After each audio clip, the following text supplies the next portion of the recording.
علم‌های اقتصادی برای رشد اجتماعی و اقتصادی هر دولت اهمیت بزرگ دارند.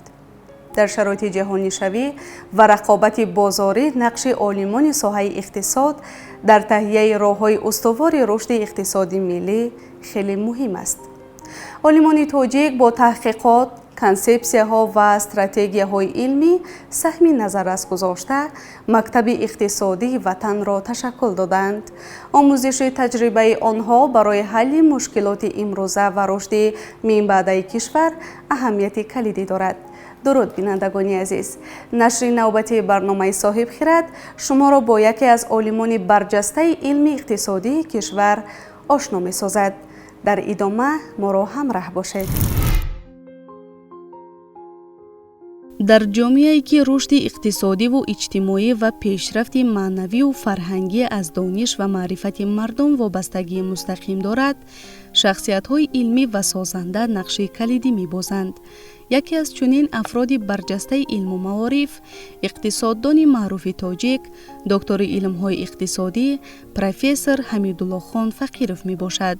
نام و فعالیت او با جستجوهای علمی و تربیت صدها متخصصان صاحب کسب پیوندی ناگسستنی دارد. حمیدالله خان فقیرov 13 فوریه سال 1959 در ناحیه میر سید علی همدانی ولایت ختلان به دنیا آمده است.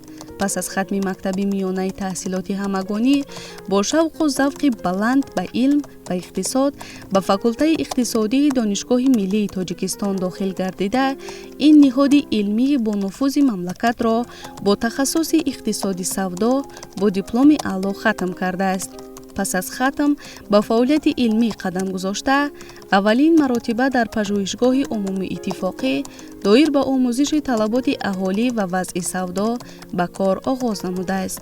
او از روزهای نخستین فعالیتش با تحلیل و تدقیق روندهای بازار استعمالی و رونق دادن علم اقتصادی مشغول بود.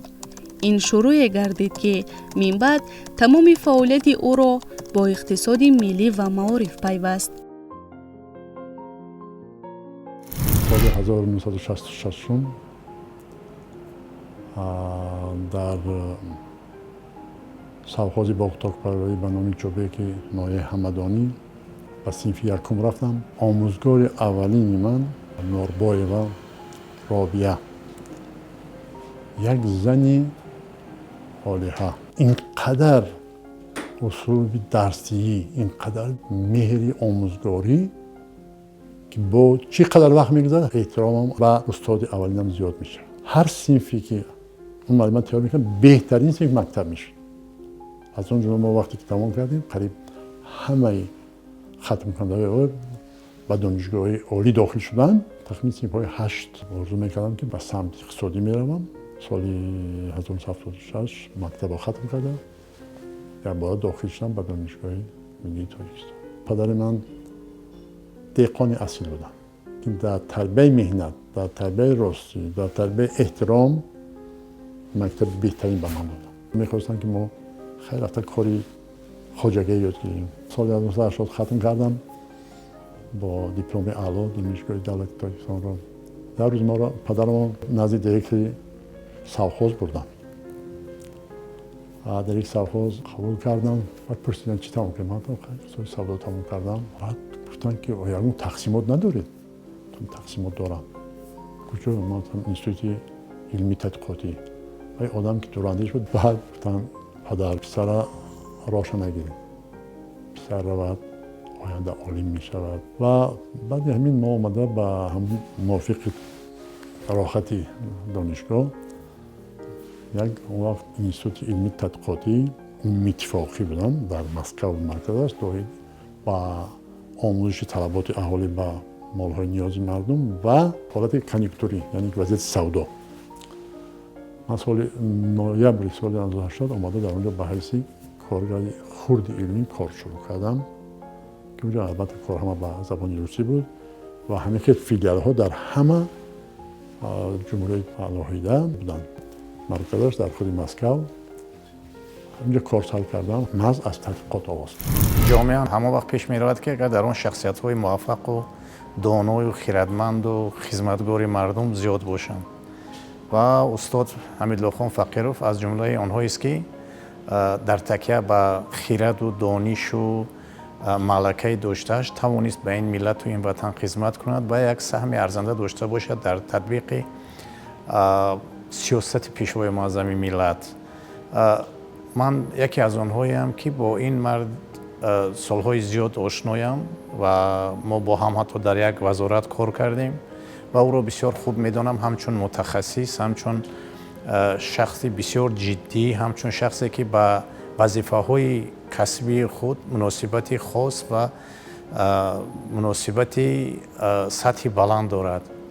او چی در وظیفه رکتور دانشگاه تجارتی و چی در وظیفه‌های دیگر سطح بلند کسبیت رو خود را نشان داد. او این ساختارهایی که در آنجا او کار کرد، او در پیشرفت این ساختارها سهم ارزنده داشت. در عرفیت میگویند که حق استاد از پدر بیش است و از پدر استاد در پیش است. در زندگی اگر پدر موقع اساسی رو برای فرزند خویش یعنی که اجرا میکند، استاد فقیرов حمیدالله خان برای ما پدری معنوی میباشد.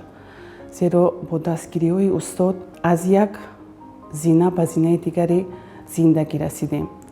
درباره استاد اگر ساعتها گپ زنیم کم است، چون که در حقیقت استاد شخصیتی هستند که هر یک نفری که وارد اتاق کاری استاد می شود همین خیلی مناسبت می کند که به همون راهی که انتخاب کردگی هستید پشیمان نمی شوید، چون که قابلیت گوش کردن دارند. استاد هم عالم خوب هستند، هم انسانی هستند که دنیا رو با چشم نیک می بینند.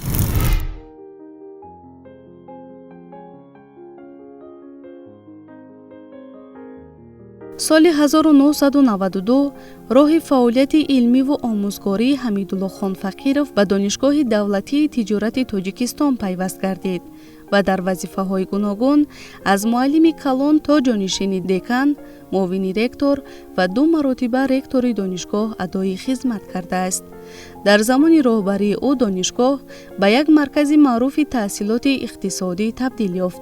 اقدام‌های نوآورانه حمیدالله خان فقیرов از جمله وارد نمودن اصول‌های معاصر تعلیم، تهیه و نشر کتاب‌های درسی، همکاری‌های بین‌المللی با مکاتب‌های عالی و شرکت‌های اقتصادی خارجی، رشد علمی و تجربه دانشجویان را سمتناک و مؤثر گردانید. پروفسور حمیدالله خان فقیرov نه تنها در دانشگاه بلکه در ساختارهای دولتی نیز فعالیت نموده است. او معاون اول وزیر رشد اقتصاد و سودا، سردار ریاست معارف شهر دوشنبه و رئیس کمیسیه‌های علمی در نزد پارلمان کشور بود. همزمان سالهای زیاد رئیس شورای رکتوران مکتب‌های عالی تاجیکستان، عضو دسته رکتوران اروپا و عضو شورای مشورتی وزارت معارف و علم مملکت نیز انتخاب گردیده بود.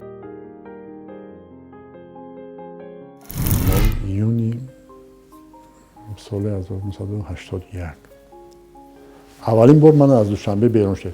آمدیم سمالیات از کیف رفتم که امتحان تمام. که امتحان دی نبود، دیر کردیم. همون روز امتحانی نامزدی میسپارن. من گفتم که بعد امتحان نامزدی قبول کنیم. من امتحان سپردم. راستی خیر من با یک کمال افتخار واسه که من از استادان تاجیک از مکتب تاجیک بسیار می‌ندارم. من وقتی اونجا رفتم که من همین روز امتحان میسپاری، من یگان باید ترس هراس نداشتم. باز میگم در اون دوره در حقیقت دانشگاه دولتی یک سطح بلندی تربیت کادرها داشت. من این روزم با افتخار میگم. و من امتحان رو در همون کمیسیه که برای نامزدی میسپاریدم.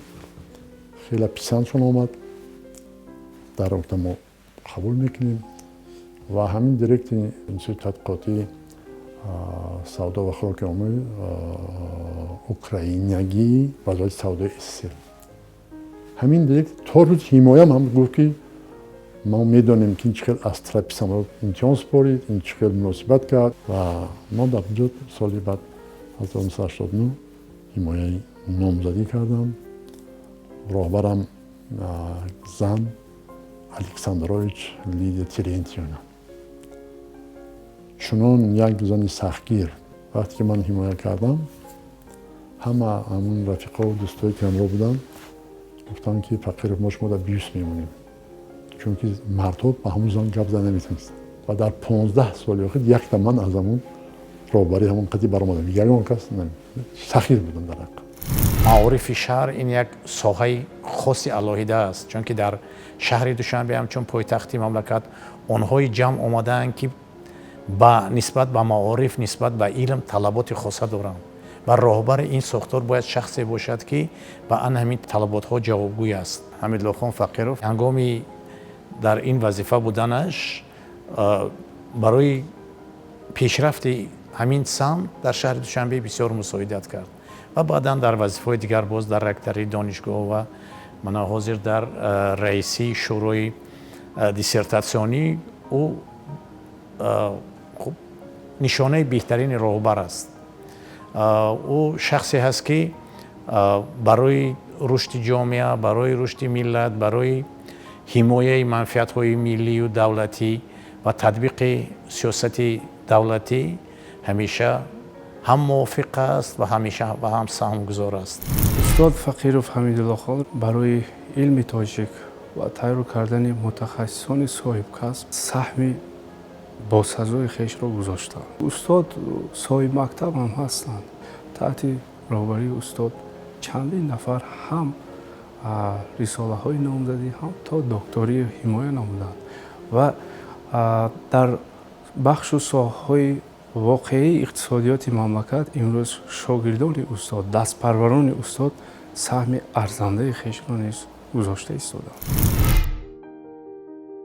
حمیدالله خان فقیرف فعالیت علمی خود را از سالهای دانشجویی آغاز نموده، سال 1989 رساله نامزدی را در موضوع آینده بینی رونق شبکه‌های چکنه فروشی دفاع کرد. مقاله های علمی او در موضوع های پیشگویی و دورنمای رشد اقتصاد، تشکل بازار استعمالی، تنظیم روندهای سودا و هماهنگسازی طلبات و پیشنهاد به حیث منبع نظریوی و عملی مهم اقتصادی ملی پذیرفته شدند. اثرهای تالیف نموده او: اهمیت آموزش پیشگویی ها در تشکل نقشه‌گیری شبکه‌های سودای چکنه، نظریه و عملیه تشکل زیرساختارهای بازار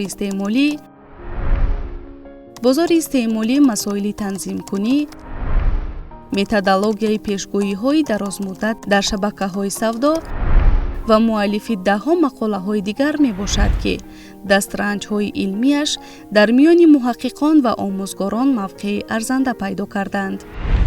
این محقق سمت اقتصادی مملکت در کارهای علمی خود بیشتر به مسئله‌های مبرم اقتصادیات ملی، استفاده ثروت‌های مهنتی، سطح بیکاری، رشد بازار استعمالی، تشکل صاحبکاری و راه‌های تکمیل نظام اقتصادی کشور توجه کرده است. وقتی ما کار را آغاز کردیم در همون اینستیتوت علمی تحقیقاتی، ما وضعیت سودای می‌آموختیم، کار می‌کردیم با وضعیت سودا و همون اینستیتوت تحقیقاتی مسکو روان می‌کردیم که حالت چی است، کدام مال نمی‌رسد، برای چی نرخ بلند شده است، چی سبب است. ما تحقیقات می‌بردیم و همه وقت حرکت می‌کردیم که 3 سال مال در تاریخشان زیاد شد، امکانات نو پیشنهاد می‌کردیم که این 3 سال کنید، در طول 3 سال با بازار چقدر در کار است. بار اول روزی که با این چیز من سر و کار گرفتم، ما توانستیم همین به یک سطح خوب کنیم و همین تحقیقات‌های داخلی سودا را با مسکو روان کردیم و وقتی که از مسکو مکتوب آمد که ما از شما نداریم که کارهای آخری شما خیلی مضمون نو گرفته شدن. من که مدیر شعبه بودم، در اونجا بسیارا غیر تاجیک کار میکردن، همه به زبان روسی بود. دیگرگونه هایی که مثلا در صاحب استقلالی مثلا میدید در قبول قانون‌های نو، ما اون وقت شورای عالی بود، ما برای تکسیبل بودیم، در بعضی قانون‌ها را برای محاکمه کردن و کردن کمک میکردیم. بازار استعمالی را در مجموع آموختن که این چی هست کتاب رساله علمی هم کردیم. در شرایط مناسب بازاری بیشتر خدمت‌رسانی‌ها بالا میگیره. من بیشتر توجه کردم به خدمت‌رسانی تعلیمی. با شریکان خیلی سخت کار کردیم و درباره صفت تعلیم، استانداردهای در بین درست بودنشون کار کردیم و یک لایحه انجام دادیم. نظامی صفت تعلیم خیلی بهای بلند گرفت. شریکان ما ایتالیا بودن، دانشگاه ایتالیا. توانستیم که ما همین کار یک سطح درست نشان دهیم. با در اون قطعه چندین لایحه بودن که درباره دیگرگونسازی مکتب داریم. در حقیقت فقیرов حمیدالله خان نوریدینی بسیار یک شخصیت ناتکرار گویم می شود، برای اینکه در دوام فعالیت خود، همکاری خود، ما در این شخص بسیار خصلت‌های بهترین انسانی را دیدیم، درک کردیم. همچون راهبر، همچون پدر، همچون دوست بهترین خصلت‌های انسانی را دارا میباشد. بسیار یک مکتب خوبی علمی را تشکیل کردند و صدها شاگردان را تربیت نمودند. نه تنها همچون شاگردان حمیدالله خان نوریدی را در جامعه همچون عالم میشناسند، همچون شخصانی که در روحیه وطن دوستی و احترام به ارزش‌های ملی تربیت یافتند و در جایی که آنها کار میکنند با سری بلند برای رشد ساحه‌های مختلف خواجگی خلق تاجیکستان امروز سربلندانه خدمت میکنند و در دوام فعالیت خود در حقیقت توانستند که همچون راهبر نسبت همکاران، نسبت شاگردان بسیار هم از یک طرف اگر گیری ممکن سختگیر هم باشد، اما از طرف دیگر بسیار مهربان، غمخوار، دستگیر در تمام حالت‌های وزنی شاگردان خود، همکاران خود، دوستان خود را دستگیری میکنند. مسئولیت‌های بسیار هم مفید، مسئولیت‌هایی که برای حل بسیار پرابلم عائلوی باشد، بسیار پرابلم کاری باشد، در جامعه همچون یک شخصی دوراندیش، شخصی پاک وجدان، راست قول اعتراف شدند که من فکر میکنم امروز شاگردان حمیدالله خان نوریدی بسیاری آنها کوشش میکنند که به فکر و مثل حمیدالله خان نوریدی چنین خصلت‌های خوب انسانی را داشته باشند. استاد مؤلف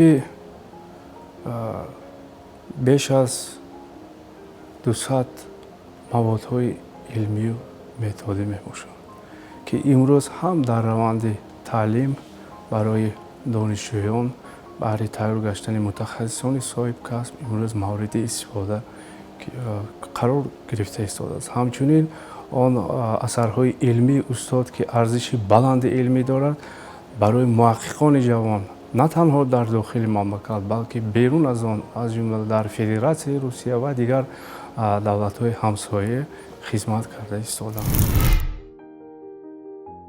سال 2004 حمیدالله خان فقیرов در دانشگاه کооپراتسیای مطلوبات نوسیبیرسک با موفقیت رساله دکتری را در موضوع تشکل و رشد بازار استعمالی تاجیکستان حمایت نمود. این کار نتیجه بیش از 20 سال جستجوهای پیوسته علمی و تجربه عملی بود. با دفاع رساله دکتری او به قطار عالمان سطح عالی همراه گردید و سپس به عنوان پروفسور سزاوار شد.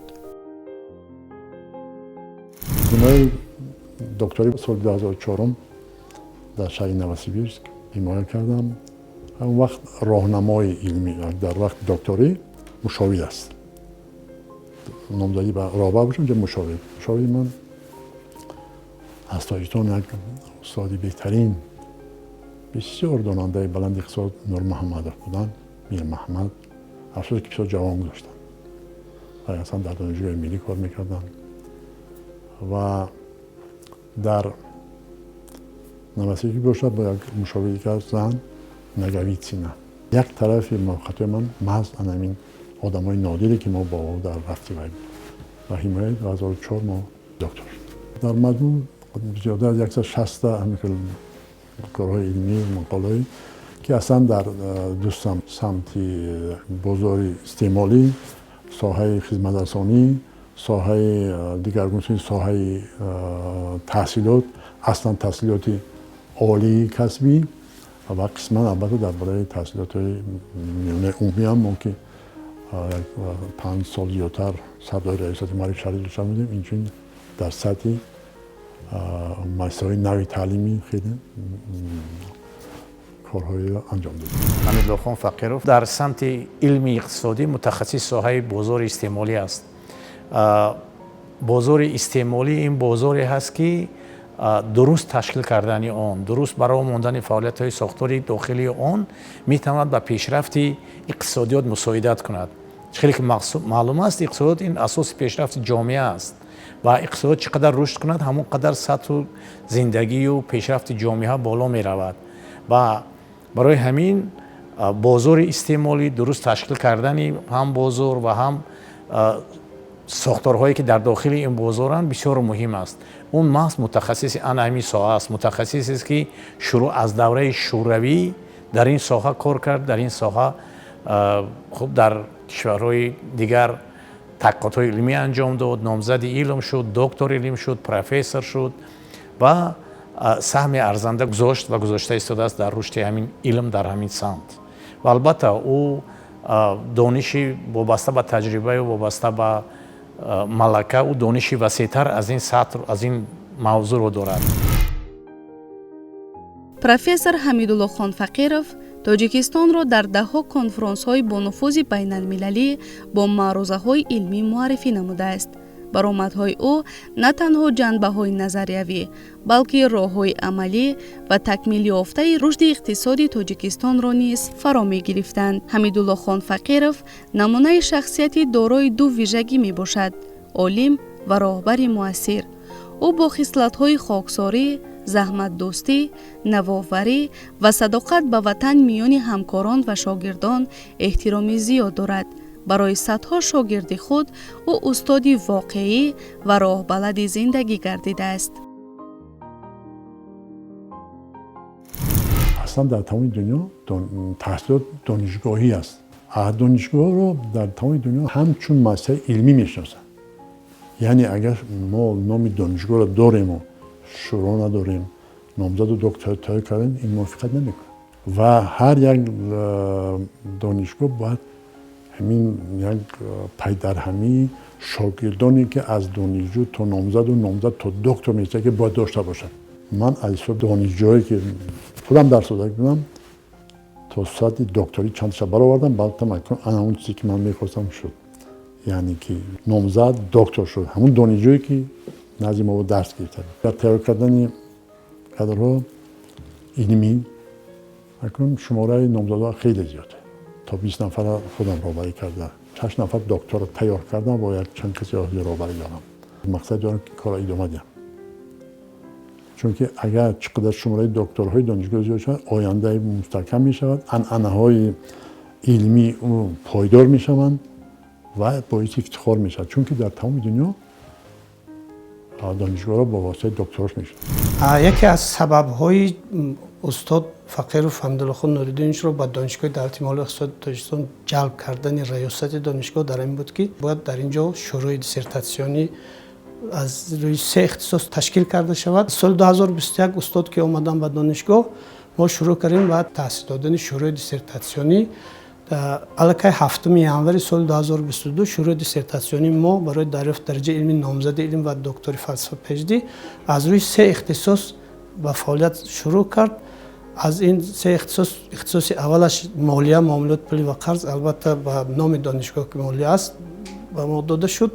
اختصاص نادر تأسیس دادیم با راهبری استاد فقیرov، این خدمت رسانی در ساحه علم، معارف و اجتماعیات که پیشتر خیلی اختصاص نبود. وقتی من به همین بارگاه علم و معرفت با فعالیت کاری علمی و آموزگاری آغاز نمودم، با استاد روبرو گشتیم و همصحبت شدیم. استاد بسیار یک روحیه بسیار تازه بلند که مرا قبول نمودند و در دانشگاه شورای دیسرتاسیونی تشکیل میدهیم.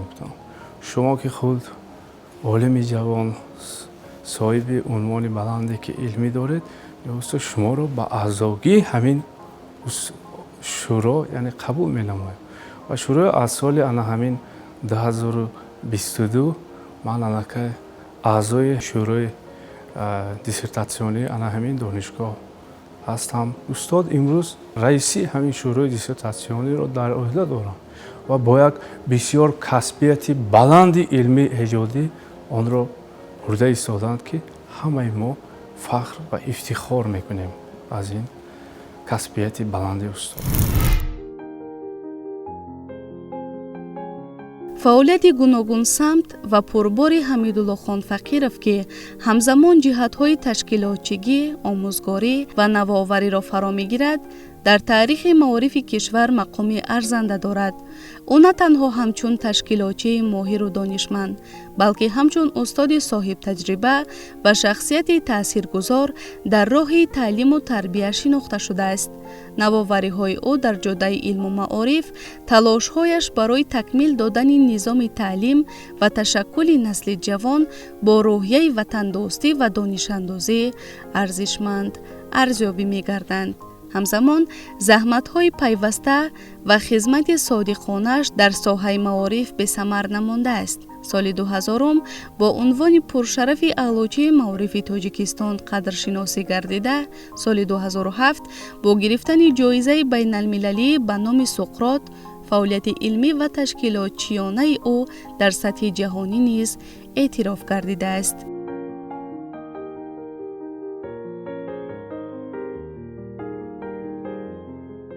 равони донишҷӯ ба мо дарс медиҳанд ки дар оянда аз ҳама чиз қимат вақт мешавад. мо вақти худамон бояд фаҳмем, донем ва тарҷ кунем ки ҳар як чиз ғайб бошад, мақсаднок, рационалӣ бошад.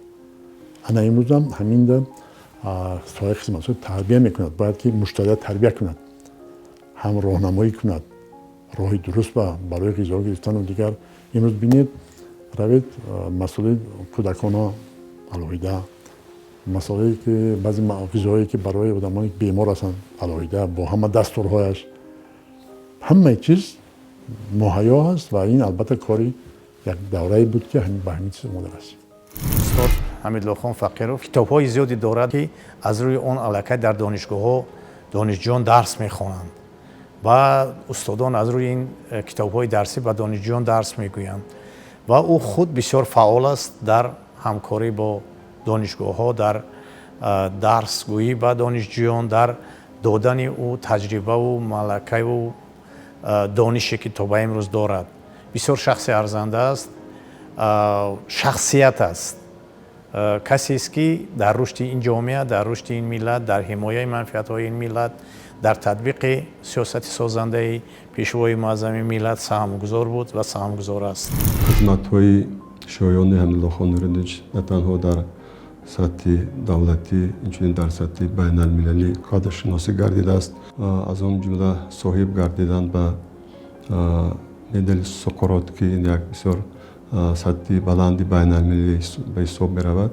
ин вобаста ба рушди ҳамкориҳои илмӣ бо муассисаҳои таҳсилоти олии касбӣ бо хориҷи кишвар, аз он ҷумла Федератсияи Россия, Беларусия, Казоқистон мас ин ҳамкориҳои илмӣ буд ки имрӯз Ҳамидуллохон Нуриддинич на танҳо ҳамчун олими пурмасъул дар кишвар, берун аз он дар хориҷи кишвар ҳам хеле хуб мешиносанд ва асарҳои илмие ки эҷод карданд онҳо эътироф мекунанд ва то имрӯз аспирантон, докторантон аз маҳсули илмии Ҳамидуллохон Нуриддинич васеъ истифода мебаранд.